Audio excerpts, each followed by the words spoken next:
Welcome to the Great Basin Fire Potential Briefing for Saturday, August 20th.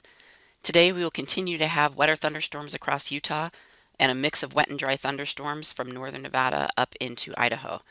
These thunderstorms across Idaho are certainly what we're most concerned about, as these are the areas of the driest fuels, and yesterday did not receive much precipitation from thunderstorm activity.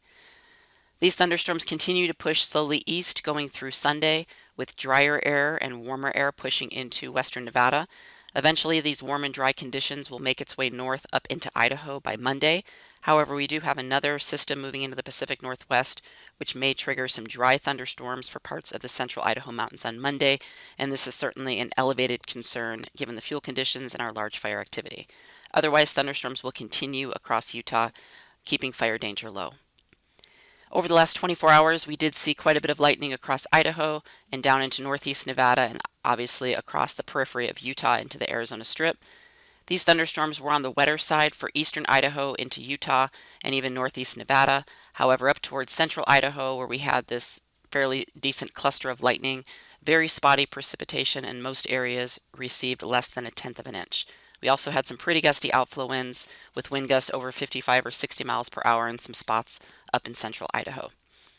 Great Basin fire activity yesterday was light with a net 11 new fires reported. However, we did have a new incident up near Stanley, Idaho, which will continue to be monitored, and likely, again, some smaller fires reported across the Great Basin. Over the last 7 days, heavier precipitation has obviously been focused over the southern half of the region. Still very dry spots have been the Snake River Plain, up into parts of central Idaho, where again precipitation has been much more spotty. Currently, our fuel conditions still remain high across central Idaho and are now above the 90th percentile. These may level off or tick a little bit downward here over the next couple of days with repeated thunderstorms in place. However, still any precipitation will be spotty, so we don't expect this moisture to have a long effect on any fire danger. Further south, we did have ERCs drop again with recent moisture in Nevada, however have already started to tick upwards as the drier air works east. 100-hour fuel moisture remains quite critical up across Idaho, and that will likely remain here for some time. The satellite loop from this morning shows moisture in place across Idaho down into Utah. However, again, very spotty moisture up into Idaho with just an increase in humidity, so we do expect thunderstorms to be active yet again.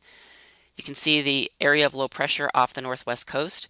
That will continue moving eastward, and again, that is what will be pushing into the northwest and likely giving us another round of thunderstorms that could be of some concern by Monday.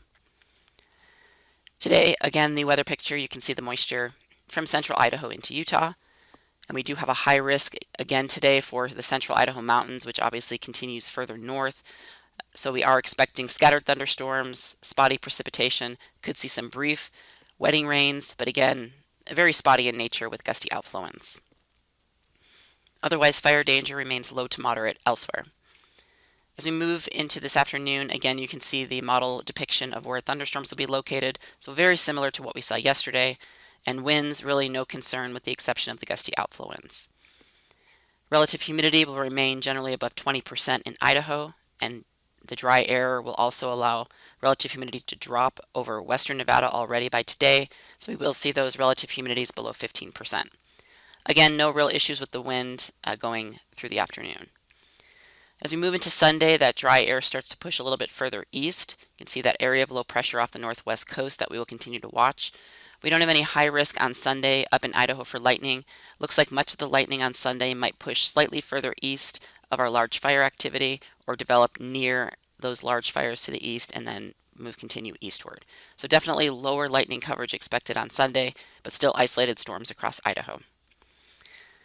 You can see the model depiction again for Sunday. Most of that activity possibly from the Moose Fire over towards Alpine Lake and Mormon Bend and generally further east. However, that drier air will be working in, so we do expect less lightning and certainly being pushed more to the east later in the afternoon. Thunderstorms will continue further south across Utah. Again, no real concerns with wind outside of lightning or outside of gusty outflow winds with the lightning, but we will have somewhat of a more sustained northwest wind over parts of southern and central Idaho, but most gusts will be generally in the upper teens to low to mid 20s, but may see a little bit more of a sustained northwest wind on Sunday. And those relative humidities start to drop in southwest Idaho by Sunday and also push further east across Nevada. We'll also see near our large fires a little bit of a drop in RH by Sunday as well. As we move into Monday, that dry air continues to push further east. However, that wave moving into the Pacific Northwest might be more of a classic dry lightning signature for parts of Washington, northern Idaho, and Montana, but also might clip the central mountains in Idaho. So we do have a high risk indicated for Monday for, again, it looks like a little bit faster moving lightning, possibly on the isolated side, but faster moving and drier. And you can see on Monday that depiction of the lightning in Idaho. Otherwise, dry conditions in Nevada and even less lightning going into Utah. Otherwise, winds may be a little bit breezy in areas of Nevada and Utah, but fuels certainly aren't as critical. And still some moderate winds up in Idaho, but also the gusty outflow winds will be a concern on Monday. Relative humidity drops into the single digits for western Nevada on Monday and into the teens into parts of Idaho. 3-day forecast amounts of precipitation, obviously very spotty up north, so not expecting any widespread wetting rains for Idaho.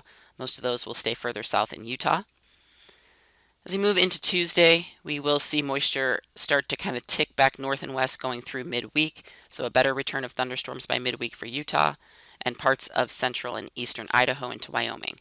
Again, our large fires in Idaho may or may not see much of this moisture going towards midweek, so still moderate fire danger and moderate fire potential for western Nevada, and then still critical up into Idaho.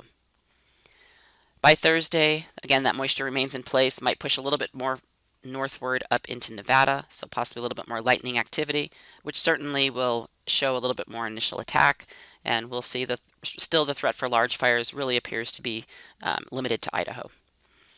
And then Friday, similar conditions there.